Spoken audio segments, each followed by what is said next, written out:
Les députés nationaux ont examiné et adopté 2 projets de loi ce mardi, précision dans ce journal.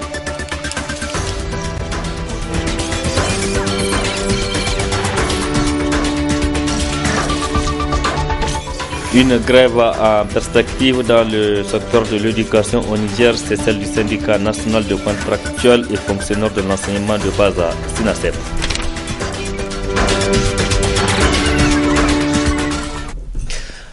Mardi 24 novembre 2015, mesdames et messieurs, bonsoir et bienvenue à tous. Merci d'être sur la télévision. La Barre poursuivra ce journal-là. Cette brève, pour commencer, le directeur du courrier vient de passer sa première nuit à la police judiciaire. Suleiman Salha, directeur de publication de l'hebdomadaire Le Courrier, a été interpellé lundi est placé en garde à vue à la direction de la police judiciaire. Cette interpellation est intervenue après la livraison numéro 391 du 19 novembre 2015 du journal Le Courrier avec le titre « Un ordre illégal qui parle du baveux ». Un titre relatif à l'arrestation du président du parti Lumana Hama Amadou de retour du Niger après son exil. Selon le promoteur du journal, Suleiman Salha serait poursuivi pour un article publié dans le même journal et qui parle des patrons de la police nationale et de leur ministre de tutelle, toujours en lien avec l'arrestation de Hama Amadou. Je le disais dans le titre, poursuite des travaux de la plénière de l'Assemblée nationale, les députés nationaux ont examiné et adopté 2 projets de loi ce mardi. Le premier relatif à l'énergie et le second concerne la Chambre de commerce. 2 projets de loi votés à l'unanimité par les députés nationaux. Nasser Ntoufou. 2 projets de loi sont à l'ordre du jour de cette plénière. Le projet de loi portant création, mission, organisation et fonction d'une autorité de régulation du secteur de l'énergie au Niger et le projet de loi portant création de la Chambre du commerce et d'industrie du Niger. Ces 2 projets, le premier composé de 21 articles et le second de 11 articles, ont été minutieusement examinés article par article par les députés nationaux. S'en est suivi les consignes de vote des différents présidents des groupes parlementaires. C'est ainsi. À l'issue de ce vote, 69 ont voté pour, 0 contre et 0 abstention. Examinés et votés, ces 2 projets de loi permettront de booster l'économie du Niger, même si, par ailleurs, il faut déplorer l'absence de plusieurs députés de tous les bords, au point de se poser la question: pourquoi ces absences répétées de nos élus nationaux? Le 26 et 27 novembre prochain, les enseignants contractuels de l'enseignement de base seront en grève de 2 jours sur l'ensemble du territoire national. La première grève du SINASEP au titre de l'année scolaire 2015-2016 pour exiger du gouvernement la prise en compte de leurs revendications. Précision avec Nasser Ntoufou que nous retrouvons. À travers cet arrêt de travail de 48 heures, le syndicat national des agents contractuels et fonctionnaires de l'éducation de base veut amener le gouvernement à satisfaire leurs revendications.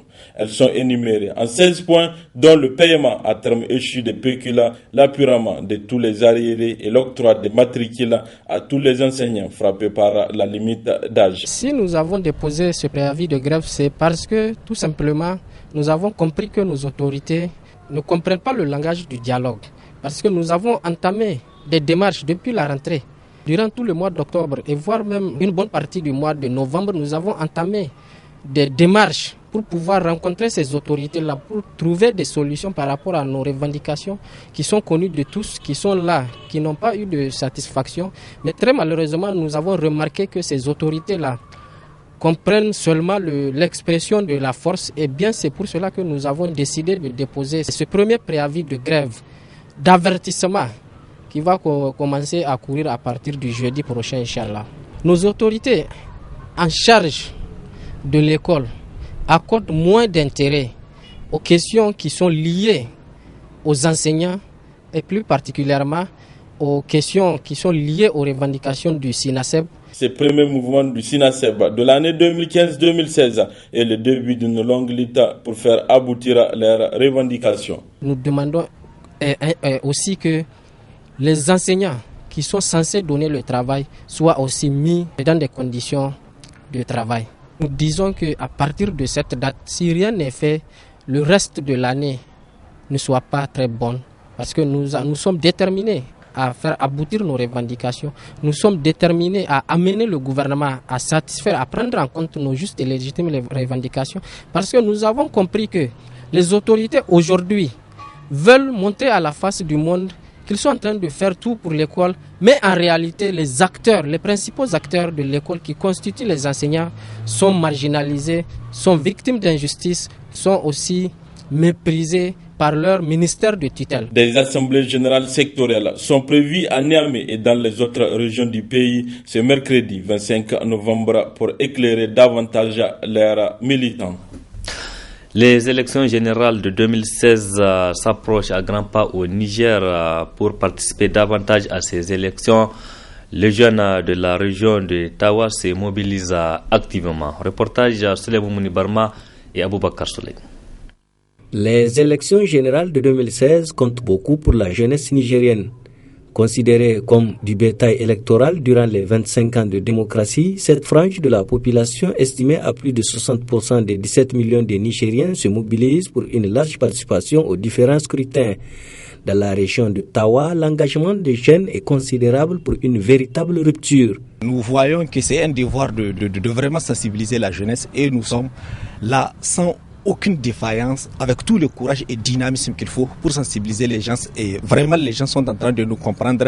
Et imaginez aujourd'hui, il est grand temps à ce que la jeunesse comprenne. Il est grand temps, imaginez, nous sommes en 21e siècle et que vraiment les anciens esprits que nos grands-parents ont, vraiment n'ont pas au rendez-vous aujourd'hui. Et c'est pour cela, vraiment, nous voulons à ce qu'il y ait des changements dans tous les domaines et ces changements on ne peut pas parvenir à ce changement sans pour autant pouvoir sensibiliser la jeunesse. C'est pour cela vous voyez un peu partout quand vous partez dans les fadas et partout la jeunesse est vraiment consciente qu'il faut un changement. L'idée est bien accueillie par les jeunes de la région selon ses initiateurs. Matakin da muka ɗauka shine muna waye matasa kai kan cewa su yi taka tsantsan da ɗaure ma Nous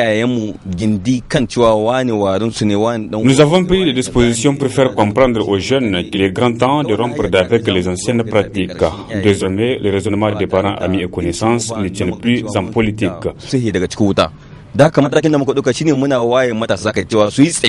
Nous avions voté pour des proches qui n'ont rien fait pour la jeunesse d'Ottawa. C'est pourquoi nous sensibilisons les camarades à soutenir les jeunes candidats aux futures échéances électorales. Et franchement, le message est bien compris de tous.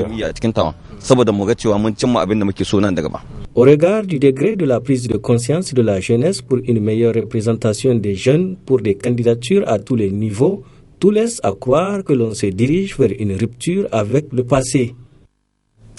C'est un parcours de combattants pour les usagers de la route nationale empruntant le tronçon Tawa-Agadeza, un tronçon dégradé qui complique le transport des personnes et des biens. Conséquence, les prix de transport ont grimpé à la grande déception des habitants de la région. Leur réaction. À un moment, on était là, brusquement, les compagnies de transport là, ont ajouté 2000 francs supplémentaires sans concertation. Qui que ce soit, ils ont augmenté seulement comme ça. De 19 000 billets de bus est revenu à 21 000. Donc, nous avons des radios ici. Nous avons dénoncé ces pratiques-là. Les gens de compagnie, qu'est-ce qu'ils ont dit comme preuve qu'ils ont avancé? Ils ont dit non. Et les frais de bus ont augmenté parce que la voie est impraticable. Et vous voyez comment la voie est. Je vous assure, la voie Agadeza ici, Tawa, Arlit, mais c'est pas possible. Donc, et ça, directement, voilà que les gens sont en train de vivre la situation, directement. Entre 2002 et aujourd'hui, ça fait à peu près 13 ans. En 13 ans déjà, le prix a quadruplement triplé. Donc, c'est des questions immédiates, la question du prix du transport à Agadez. Parce que d'ici peu, Les relations que les gens tiennent avec leur parenté, quelqu'un m'a dit que d'ici peu, en fait, même les parentés, tu ne peux pas les visiter. Parce que tu te fais, en fait, une seule personne, 21 000 pour une famille, en fait, c'est grand. C'est lourd. Donc, c'est des questions auxquelles vraiment il faut, je crois que prochainement, il faut en fait directement répondre. Marquer la route Tawa, Agadez, Arlit, ça fait presque 10 ans, 15 ans qu'elle est comme ça. Sincèrement, nous, on est même dépassés. On ne peut pas comprendre que dans une nation, dans une société organisée, qu'une chose pareille puisse continuer pendant 15 ans. Moi, je pense que la responsabilité, c'est toujours de solutionner des choses.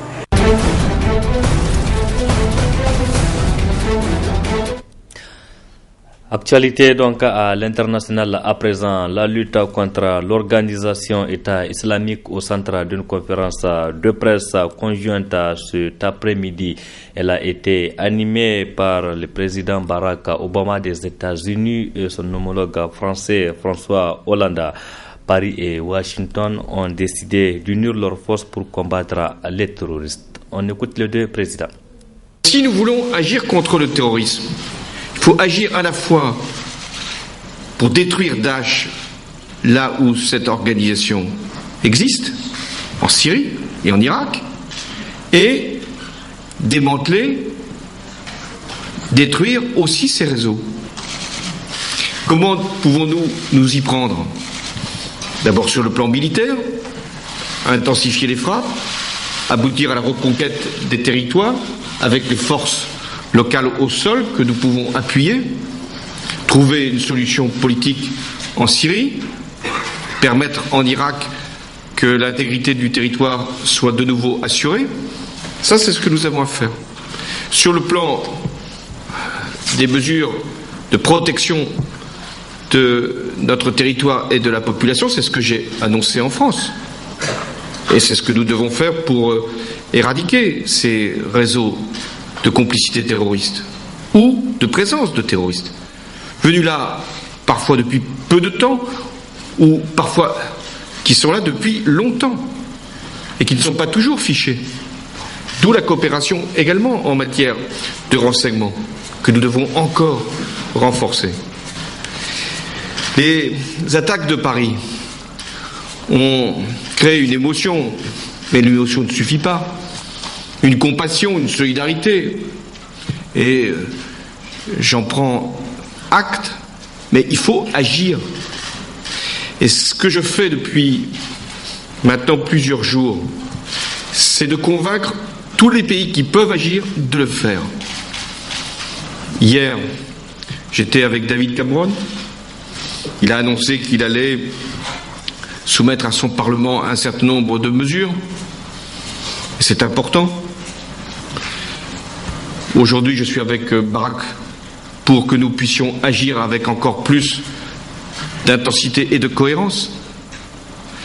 Demain, je recevrai la chancelière Merkel pour que les pays européens, l'Allemagne en particulier, prennent sa part d'une façon ou d'une autre. Mais déjà en matière de renseignement, en matière aussi de coopération policière, mais peut-être davantage. J'irai donc à Moscou pour que la Russie agisse sur Daesh, et j'allais dire uniquement sur Daesh. Puis ensuite, je recevrai le président du Conseil du gouvernement italien, Matteo Renzi.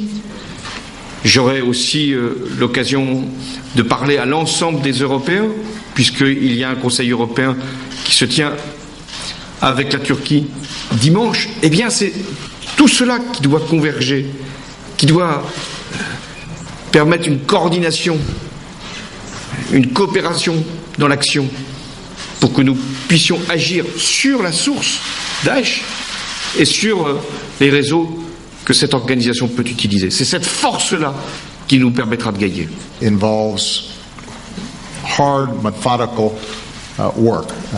Tous ces processus exigent bien entendu un travail long et ardu et beaucoup de méthodes. quelques frappes aériennes supplémentaires ne suffiront jamais à résoudre cette situation. Et ce travail long et ardu et cette méthode rigoureuse sont exactement ce que la France comme les États-Unis sont prêts à faire aujourd'hui. Bien, merci à tous. C'était là donc un extrait de la conférence de presse animée conjointement cet après-midi par le président Barack Obama et François Hollande. Elle a porté sur la lutte contre l'organisation État islamique. Et cette brève, avant de clôturer ce journal, un avion russe a été abattu ce mardi par l'aviation turque.